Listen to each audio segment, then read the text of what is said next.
insane story. Let's get into the story now. 1982, two off-duty Alaskan police officers were just hunting in the wild about 20 miles from Anchorage. The only way to get to this distinct area was either by a plane or a boat.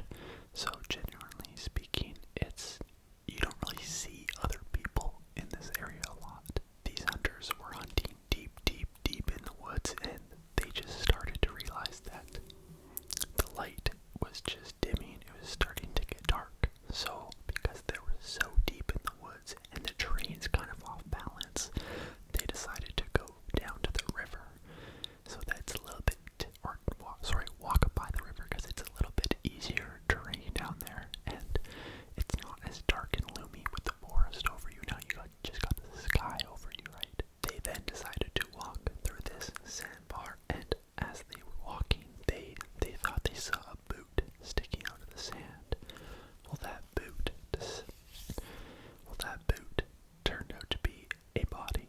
As these people, being police officers, they knew not to touch anything, not to disturb the scene of the crime. Instead, they just marked it down on their map, headed back, and decided to tell the local police that were on duty about what they just discovered. The next day, these crime scene investigators went out and basically unearthed the remains, and they could still see it had the body still had women's clothing and all that kind of stuff still on it. They then started to search the area, and they found a round from, I believe it's a .223, which was a very common round for hunting rifles. It was said, when they got the details of the remains back, it was indeed a female, and she was killed, they think, around 6 months earlier, and she was killed by 3 gunshot wounds to the head. There also seemed to be a hospital bandage kind of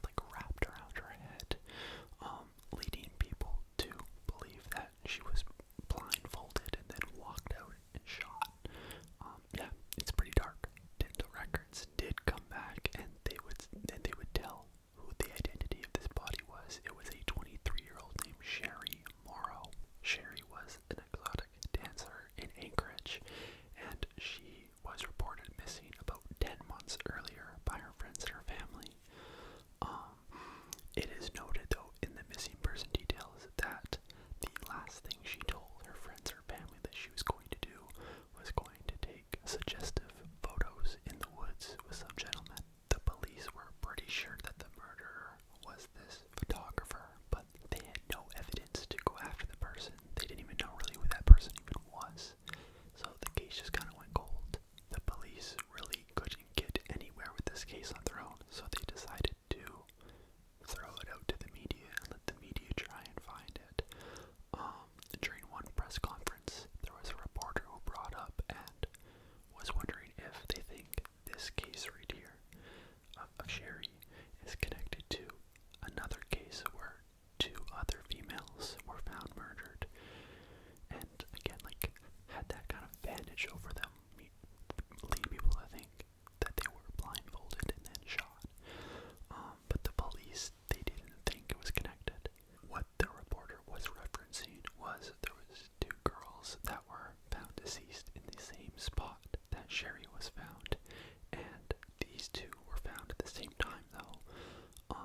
When they unearthed these remains, the one remain, it couldn't be identified because it was just so badly decomposed. But the second body, it could be identified, and it was identified as another exotic dancer from Anchorage. And once again, there was no evidence at either crime scene, and there was 1 bullet shell found again, which I don't know how the cops really didn't put 2 and 2 together, but I'm not an investigator. Not only that, but over the past couple of years,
flings the door open and jumps inside without even asking for permission and yells, "Drive."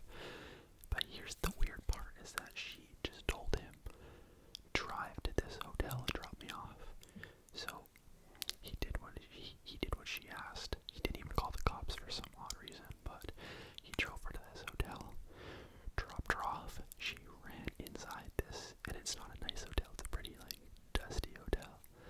Runs in the hotel room, up the stairs, and the hotel receptionist sees this, and she's just like, "What's going on? This is crazy."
She says, yes, everything's accurate 100%. And then the cops have the audacity to ask her to do a lie detector test, but for some strange reason that no one still to this day knows, she said no. But to be honest, if I just got had that happen to me, and the police don't believe me and they want to do a lie detector test, I would think that there's probably corruption going on. So I don't blame her a whole lot, because it is kind of hard to trust the cops sometimes. Her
same house that Sydney was in, chain them to the same chain that Sydney was in, and just assault them for hours and hours and hours.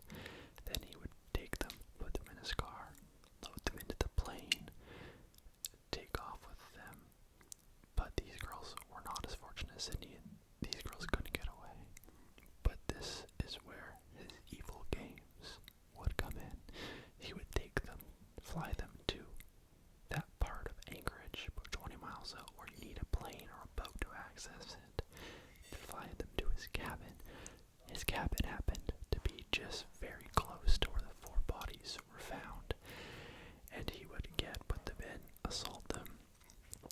He would then blindfold them, handcuff them in the front, push them out his cabin door and say, "Run." And this next part is terrifying. He would draw his rifles, give them a half an hour to run, because again, you can't get off this area if you don't have a plane or a boat, and there is not really any people in this area. And he would stalk them and hunt them down as if they were bears or deer or prey. It's just, it's horrifying. It gives me goosebumps thinking about it. Now, make sure that you can stomach this, because I'm going to describe in kind of somewhat detail what he would do. So he would give them, like I said, hours or days head start, and then he would walk around the woods hunting them. He would see them sometimes and just watch them. He would eventually sneak up on them, stab them, and now he would have a blood trail to follow, and he would just watch them trying to run away in fear for their lives, dying, because he would stab them in a place where, it would be a death wound. And again, he would just, most of the time, sometimes he would shoot them, sometimes not. He would then unhandcuff them, redress them, and bury them. And that is the sad fact. Robert would end up getting sentenced to life in prison without the possibility of parole, and the police would take him to find as many victims as he could